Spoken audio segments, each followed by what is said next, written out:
Haring Fernando. Kasama niyang namumuno ang kanyang kabiyang na si Reyna Valiana, isang mapagmahal at minamahal ng Verbana.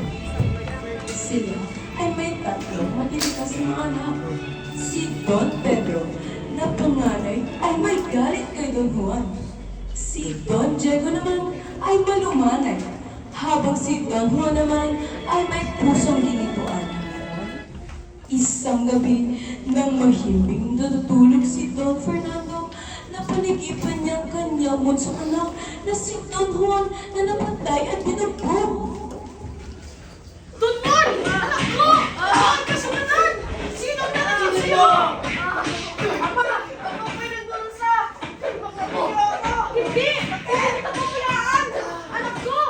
Hindi ito basta panaginip lang! Si Don Juan ay sa panganib!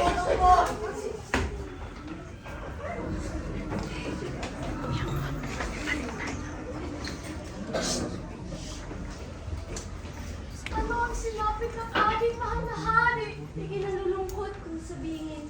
Ngunit, nasa kritikal na kondisyon na ang sakit ng hari. Ano ang sabihin na hindi mapaliwanag ka sakit niya? Dulot nito ang isang masamang panaginip. Kaya napuno siya ng kalungkutan at pag-aalala. Ano ang lunas para sa kondisyon na ito? Isa lang ang lunas. At iyon na yung awit ng mahiwagang ibon na Ibong Adana. Ito ay matatagpuan sa Piedras Plata sa Bundok Tabor. Paalam. Salamat po, aking mga anak. Ako'y labis na naghihirap. Tanging nag-awit ng Ibong Adana lamang ang nagpapagaling sa akin. Sino sa inyo ang unang maglalakbay? Mama, ako ang panganay. Ako'y nararapat. Ako pupunta upang hanapin ang ibang Adarna. Kung ngayon, Pedro, sumakay ka sa car at punta ka sa Bundok Tabor. Ito ako ang nilalang ng Ibong Adana sa punong Pedras Platas. Pedro, nawa'y pagkulain ka ng Diyos sa iyong paglalakbay. Huwag kang sumuko, kapatid. Gawin mo ang lahat upang matuloy Ibong Adana. Para sa ating atuloy. Huwag kayo aalan. Babalik ako dalang ibang Adarna. Ako? Ako pala si Don Pedro! Pinakamalakas sa buong Barbania. Pogi pa! Pinakamatapang at hindi magtitinag. Si Don Pedro ay nagdalay kabayo papunta sa bugundungan ng Tabor at naglakbay sa bugundungan na higit sa 3 buwan bago narating ang bundok Tabor kung saan makikita ang Piedras Blatas, punong tirahan ng Ibong Adana. Ano? Ang hirap ng dinaanan sa lalakbay nito. Sana, maunit ka din aking layunin. Anong kamalasan to? Mamatay mo ang aking kabayo. Wala ka kwenta. Sama ang para. Ang sabay si Marcellus na ang Piedras Blatas. Tapos ang matagal na paglalakbay, ay nahanap niya ang itong pagkakong. Habang siya nagsasaya, biglang naisip niya na baka yung masagat ng Adana. Ayun ba? Ay! Ayun! Teka, bakit walang ibon na inilahat ang pulo ito? Anong misteryo ang nasa likod? Sabat! Anong paglalakbay? May mama ako dito. Mukhang ito ay nagmamakan pa kay Don Pedro sapagkat ang Adana may kakaibang kabalighan ay dumating. Nagsimulang kumanta ng pitong matatamis na awit ang Adana. Bawat isa ay nagdang pakinggan. Ang Adana ay may galing umami pagkatapos kumanta bago matulog. Nagsama ang palad ay napagkakalang si Don Pedro ng lumihap ng Adana ang naging buhay na bato.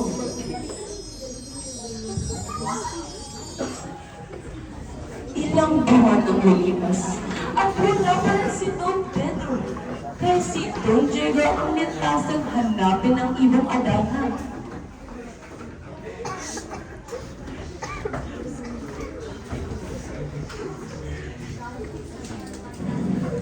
Aking anak Don Diego. Matagal nawawala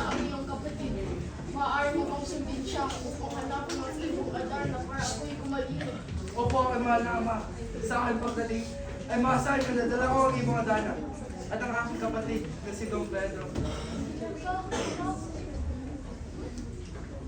Ako si Don Diego! Inutusan ako ng aking ama na hanapin ang ibong Adarna at ang aking kapatid. Kaya ko naman to, di ba? Kaya ko to. Umalis na si George at pagpuso ay nakita niya ang kanyang kapatid at magsama-sama muli.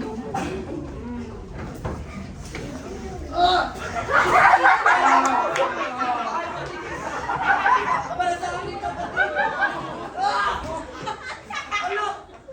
Pati ba naman ikaw iiwan ko rin? Bahala na. Sa akin paglabay ako mag-isa. Pero ako magpapatuloy pa rin ako. Lumipas din ang ilang buwan. Pagmarating ni Don Diego ang puno ng Piedras Blancas kung saan nakatira ang ibang Adarna. Ah! Punong kay ganda at kay laki. Nakakaakit sa mata. Lumalalim na yung gabi. Magpapahinga na ako. Matapos siyang huminga sa bato, ay inantok si Don Diego. Ay naisipan niyang sumandal sa puno at biglang nakatulog. Maya-maya ay dumating ang ibang Adarna. Walang kaalam-alam sa oras si Don Diego. Nasa kanyang kaibigan sa tulog. Dumating ang ibang Adarna at tumanta muli. Dahil sa kanilang boss ng ibon ay tila hindi nagigising si Don Diego. At maya-maya ay magkakaroon ng ibon at naging buhay na bato si Don Diego.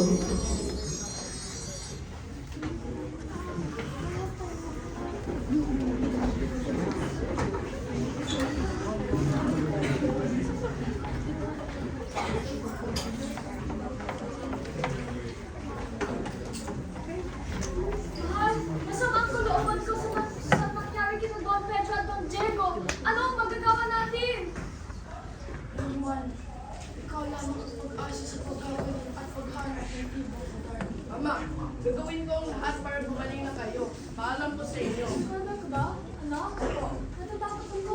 Kasi baka hindi ka na bumalik. Kagaya ng mga kapatid mo. Huwag kayong mag-alala. Babalik ako dalang ibong Adarna. Ako'y si Don Juan at gagawin ko ang lahat para gumaling ang aking ama. Masakit naman sa kalooban ng Haring Fernando at Isabel. Umuulay sa nila ang pinakamahal nilang anak. At wala silang magagawa dahil sa paghangad ni Don Juan.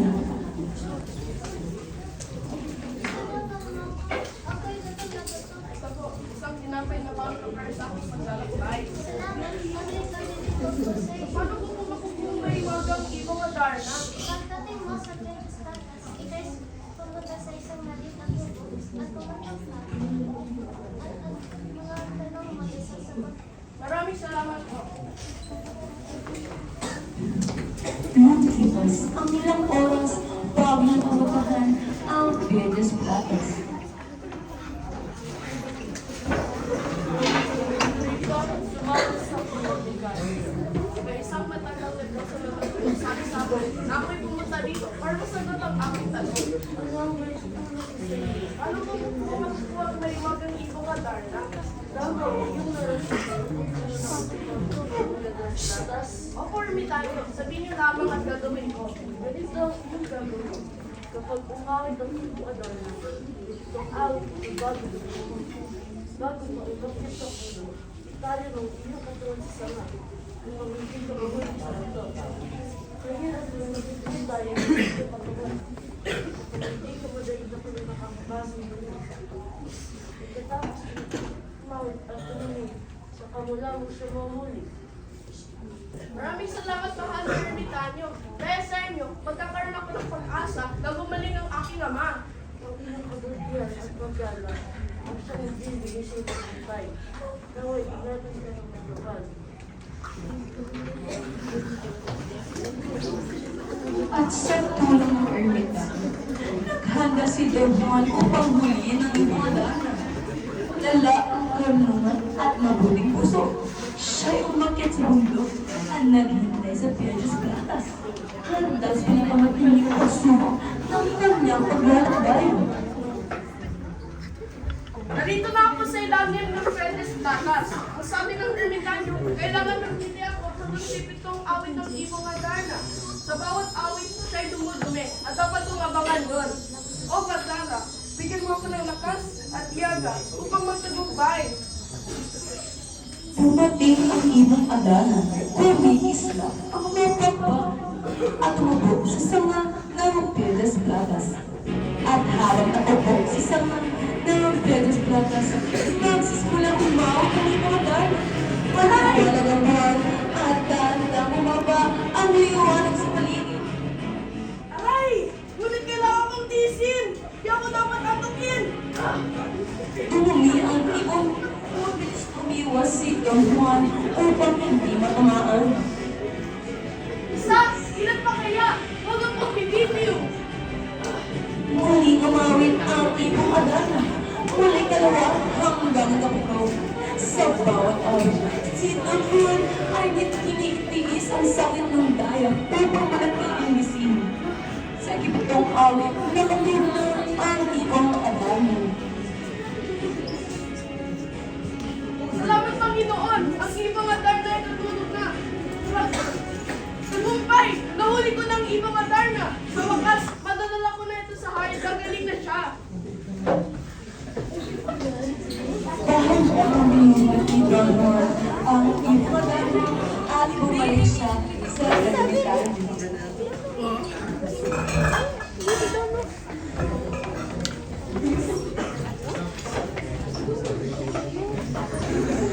Kapitanyo, nahuli ko ng mahiwagang ibang Adarna. Salamat kayo ng tulong sa akin. Baka, dahil almost natin yung iwanan mo na tubig yan. Tumulong mo to. Para kumita ako ng Sumali ng tubig si Don Juan tulad ng ilubes at dahan-dahang ibinuhos sa platong may takip. Kapatid! Nagsilaban ang tatlo katawan ng ibayo. Ngunit itong si Don Pedro ay kasama pa ng puno. Nagpaiwan si Don Pedro kay Don Juan at lumapit kay Don Pedro. Bumulong siya ng masamang balak. Patayin natin si Don. Pagpatayin na siya, kunin natin ang Adarna at bigay natin sa ating ama. Para lahat ng pamayarin ay nasa atin na. Masyadong malapit na yung parang napatay ng ating kapatid.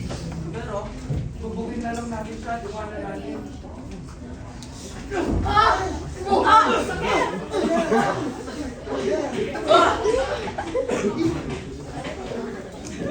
Sa huli, nakuha yung plano nila Don Pedro at Don Diego na bubugin si Don Juan.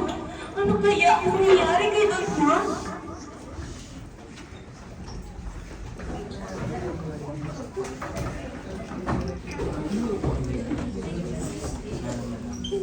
Ama, kami ay naririto para ibigay sa inyong mapagamot sa inyong karamdaman. Nasaan na si Juan?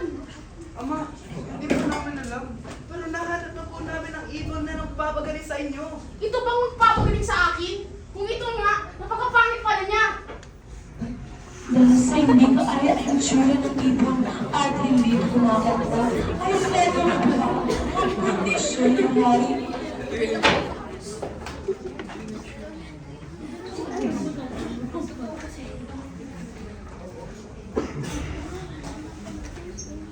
Prinsipe, ano ba ang iyong sugat? Hayaan mo, gamutin ang mga ito. Maraming salamat. Ako'y babalik sa Barbanya.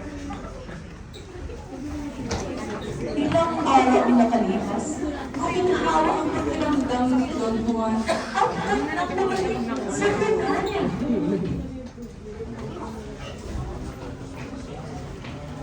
Ama, ako'y narito na! Anak, ako'y maligay dahil sa presensya mo! Nang makita ng ibong Adarna si Don Juan, ay bigla-biglang kumanta at kumanta muli.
lugar. Ama, huwag po kayo magalit. Mga kapatid ko ay aking pinapatawad. At sana'y patawarin mo sila, Ama. Alam ko na hindi na nagagawin yun. Muli, hindi mo sila magagawa na mga hindi ka nais-nais. Dahil sa kahilingan mo, anak. Don Pedro at Don Diego, kayo ay aking pinapatawad. Kung nangyari ito muli, kamatay ang iyong parusa. Tinatawag nila Don Juan at Harry Fernando ang dalawang kapatid ng ayos sa sana lahat. Pero, noong inubusan ni Harry Fernando ang kanyang mga anak na pagkala ng mga daling meron isang naisip si Don Pedro. Darna kasama ko. Tapos, pakulan natin. Sabihin natin si Don Juan. Paano mo nalaman yung pinakawala ng ibon? Nagkakalap ako. Juan, kasi na. Pasensya na, Diego. Maybe kasi hindi ko kahapon. Papahinga muna. Alis! Alis! Pagkagising ni Don Juan, pinapansin niya ang bukas na hawla ng Darna. Hala! Nasaan yung dana na pinapatayan mo? Alam mo ng mga kapatid ko, Ash, ay nanakaw yun. Dapat umalis na ako dito para hindi sila mapaparusahan. Bago sumikat ang araw, umalis na si Don Juan para matakpan ang kasalanan ni Don Pedro at Diego. Nasaan na ang Adarna? Pinagkatiwala ko kayo na ibantahan niyo yun! Mama, alam ko kami alam. Alam ko po, si Don Juan ang huli nagbantay ng ibong Adarna. Mga anak, hanapin ang bunso kapatid niyo at dalhin niyo dito para parusahan natin! Bawat bukid, burol at mundo, bawat dako'y pinuntahan para mahanap si Don Juan, ngunit hindi siya nakita. Oh, nasa ka na? Kanina ka ba namin hinahanap? Ayun! Ayun! Ay! Yun o! What? Nahanap ka na namin! Kami daw mas bagay ginawa natin sa kanya.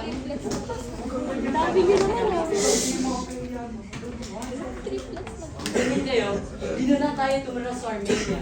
Di na tayo bumalik dun sa Barbania. Tuklasin natin tatlong ating kapayarian.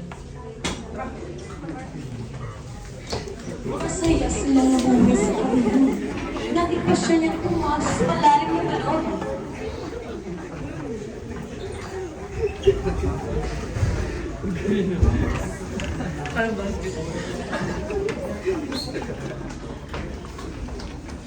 Ang salong ito'y may buwan. Ibaban yung tali ng dahan-dahan at huwag yung bibitawang hanggang sa tiba ng kwento. Sige na nga. Inihagis niya ang tali at si Don Juan ay pumasok sa balon ng walang dahon. Tagal naman ni Don Juan. Asa na kaya siya?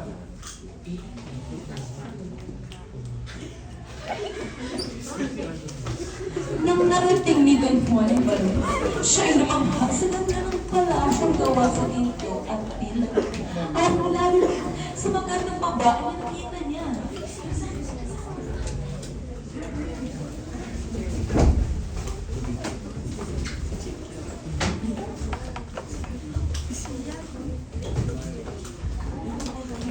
Mahal na prinsesa, ang ganda mo'y nakakamangha. Gusto ko iparamdam sa iyo ang aking pagmamahal. Tanggapin mo ang aking pagmamahal. Pagmamahal ay malalaman kapag ikay siyang saksil sa akin. Hindi ako nagtataksil sapagkat ikaw ang aking liwanag sa buhay. May isang higang pinagbabantay sa akin. Kailangan mo siya magdaan bago ako tumakas sa iyo. Kung ganoon, nagawin ko ang lahat para sa iyo. Habang sila ay nag-uusap, biglang dumating ang higanteng nagbabantay kay Juana. Sino itong masamang tao na nagtangkang na ilabas ng prinsesa? Hindi ko na kailangan para umarap ng pagkain dahil ng pagkain na mismo lumapit sa akin! Dati, ikaw'y malilinis at maganda sapagkat dito na matatapos ang iyong buhay.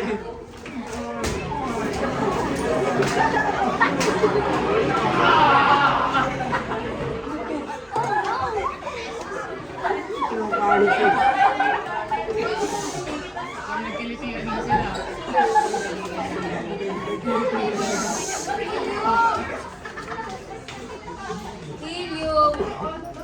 young healing. Nakamatay ni Don Juan Hidote. Pumunta siya sa palasyo ni Doña Leonora para iligtas siya.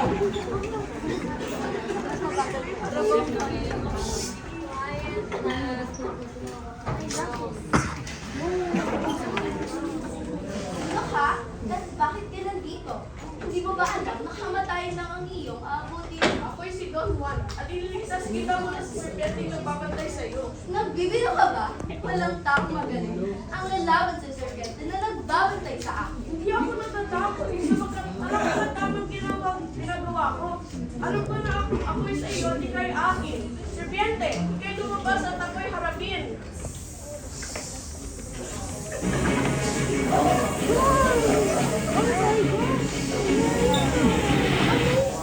Don Juan, narito na ang mabagsik na bansa mo. Sa bawat ulo mo ipuputol ay inutos mo ito upang hindi na ito mabuhay. Bawat kulong na patay ni Don Juan ay binubuhusan ng masamo para hindi ito mabuhay ulit. Don Juan, ang iyong tapang at lakas ay ang aking hinahangaan. Ikay akin lang, kahit umalis na tayo. Hawakan mo ang aking kamay at pupunta tayo sa karya ng Berbania. Nainggit na naman si Don Pedro at Diego sa kanilang bunsong kapatid nang walitong magtumabay sa pakikipagsapalaran sa balon. Dagdag pa sa iyon ang pagkaganda na tumatak sa puso ni Pedro.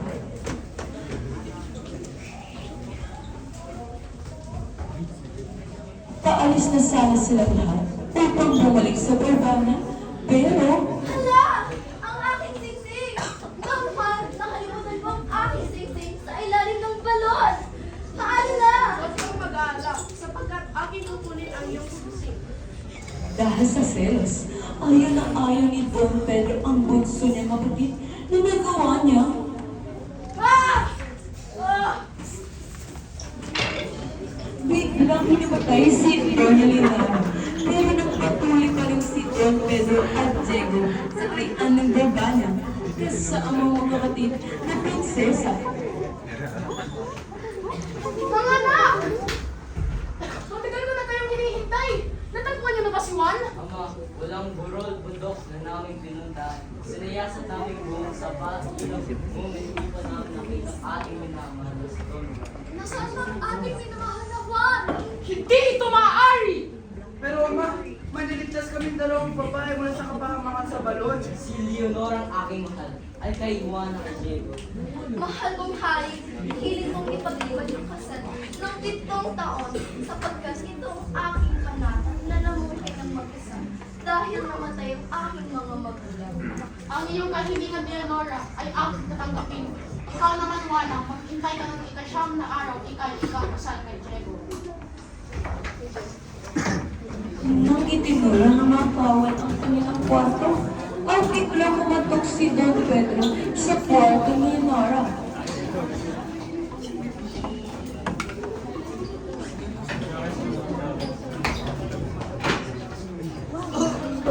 Leonora, pakiusap, gusto mong ito. Ano na kaya ang nangyari kay Juan? Ako'y maghintay kay Don Juan ng aking minamahal. Kahit ilan taon ay lumipas, di tayo hihintay tanggapin ang aking mahal. Ipinatawag ni Doña Leonora ang kanyang alagang lobo na gumaling si Don Juan.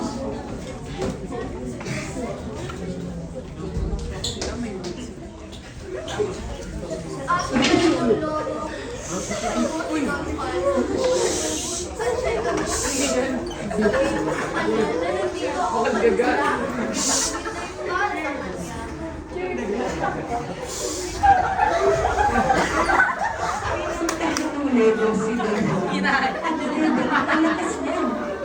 At biglang pumunta ng kapatid si Don Juan.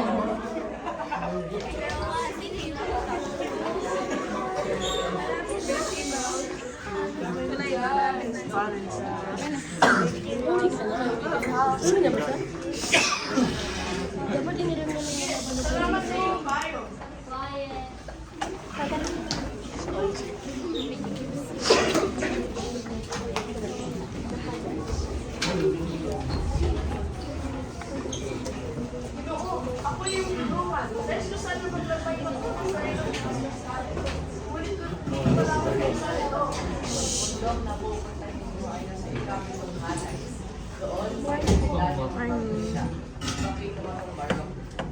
Maraming salamat.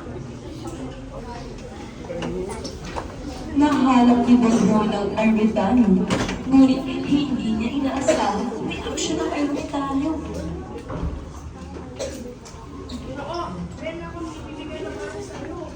Umalis ka dito. Hindi ako tumatanggap ng estranghero. Ako'y nagagalak na makita tong barong na ito. Sabihin mo sa akin, ano ba ba pwede ko gawin para sa iyo? Paano ko mapupunta sa Reino de los Cristales? Ah, ang kaharian na wala kasing ganda. Agila! Pwede mong padalhin ang aking kaibigan sa Reino de los Cristales? Narating ni Juan ang Cristales sa tulong ng agila. Unang pagkikita ni Juan kay Maria Blanca ay namihag ang kanyang puso. Nang nililigo ang prinsesa, ay agad niya kinuha ang damit na ito. Sinong natastangan ang kumuha ng aking mga damit? Gusto ko ang malaman kung sino ay kumadama sa parusa na ibinigay ko. Prinsesa, ako ay iyong patawarin. Handa ako sa parusa na ibibigay mo sa akin. Doon, ibigay ko sa iyo sa pagdating kay aking pinakadama.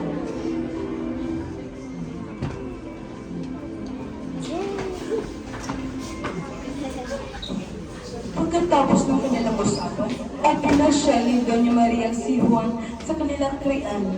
At sa gitna ng kanilang pagliligo, ay biglang sinabi ni Don Juan ang kanyang pakay. Ay, unang tingin ko pa lang sa'yo, ako nabihan sa iyong ganda. Mag-move kayo. Ngunit kailangan mo pagsayan ang mga hamon ng aking Go tayo ron, mag-move ako sila dyan. ang mga tao. Nangulimutat ka ng upuan para Ngunit maglabas na. naging bato sila. Kahit anong gusto mo ay aking harap. Para makasama kita. Sa iyong ganun, ay magsita. Bibigay ng mga ubos ang aking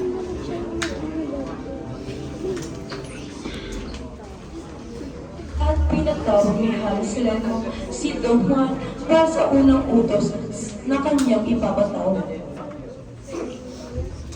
Sino ka sa bahay na yan? Anong pakay mo dito? Ako'y si Don Juan. At ipapayat kong aking mahal sa iyong anak na si Doña Maria Blanca. Matagal-tagal sa kanuri ka kaya ng aking manak. Siguro, alam mo kaya yung Princess Juan. Ako ay iyong hahamunin sa laban ng lakas Angelino. Kapag ako'y magtagumpay ay ibibigay mo ang iyong anak sa akin. At kung hindi, ay ako'y mamamatay. Nagtagumpay sina Don Juan at Doña Maria sa unang utos hanggang sa ika-6. At sa huling pagkakataon, ipinatawag ni Harsalemo si Don Juan para sa huling utos.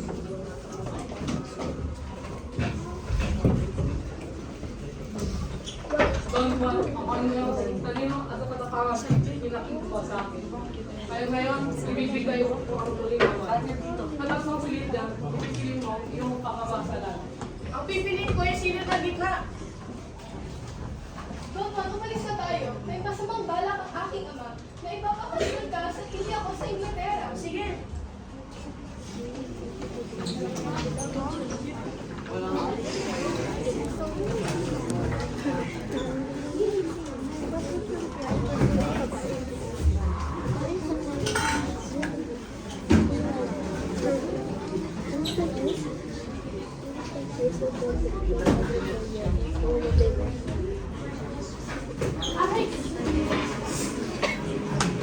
Maria, umangkat ba? Wala ka kang mama.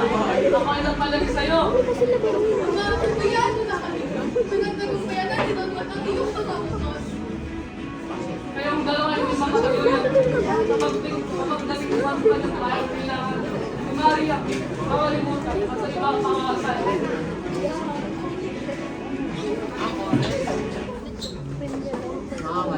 Makalipas ang maraming araw, si Harsalemo ay nakasakit at tuluyang namatay.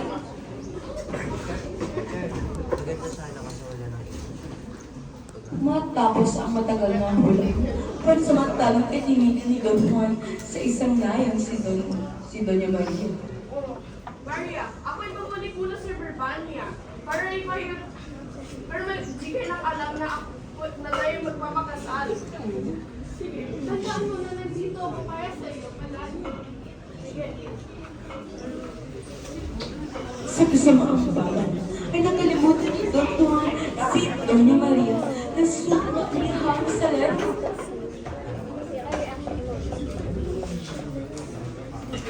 Ama, ako'y narito na. Anak, matagal na kita hinihintay. Don Juan, ako'y maligaya at ikaw'y bumalik para sa akin. Ang manghari ngayon magpapakasal na kami. Kung gayon, si Don Juan at si Doña Leonora ay ikakasal sa linggong ito. Habang nagsasaya ang bayan ng Urbania, ay pero sumasakit na puso.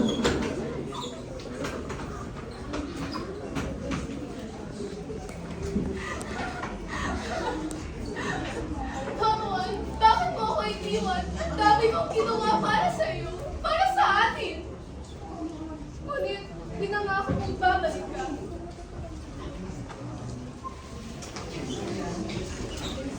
Pumunta sa palasyo si Doña Maria sa ng isang magang karos at suot ang isang kasuot ng pangkasal. At siya ay naghanda ng palabas tungkol sa pag-iibigan nila ni Don Juan upang muli siyang maalala na doon.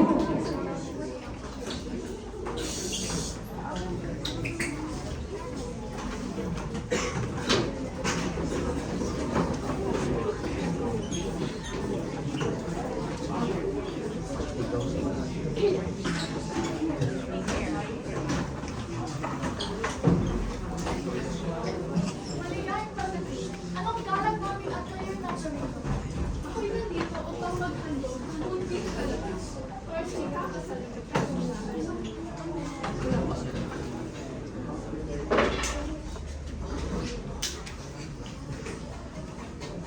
Naalala mo pa ba yung pinagawa ng aking tatay para makuha ako? Wala akong maalala. Pero naalala mo pa ba yung pinakasal sa aking tatay para makuha sa akin?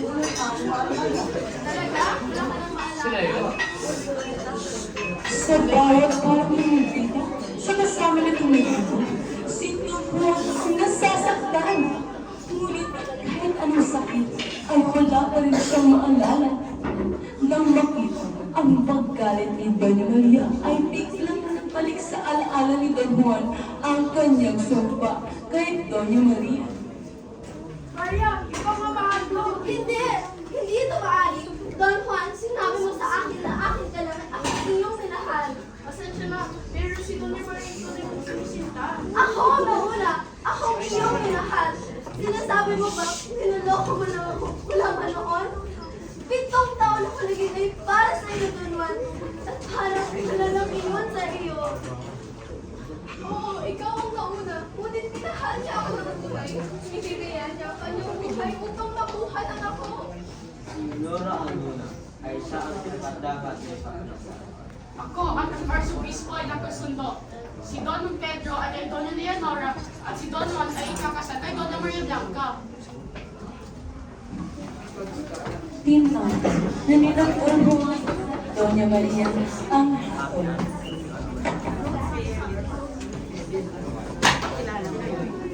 Don Juan, natatapos mo ba ang koronabiyang banghari ng Urbania? Ibibigay ko ang hari ng Urbania kay Pedro at Leonor. Kami ni Maria ay maghari ng Reina de los Cristales. Ama at ina, kami ni Maria ay maghari ng Reina de los Cristales. Naiwan ang Urbania sa pamumuno ni Don Pedro at nagbalik naman sina Don Juan at Doña Maria sa Kriang Cristales upang doon magsimula ng bagong buhay. Pinamunuan nila ang Krian ng Cristales ng mapayapa, kaya di nagtagal ay minahal sila ng mga tao rito. At diyan nagtatapos ang aming palabas.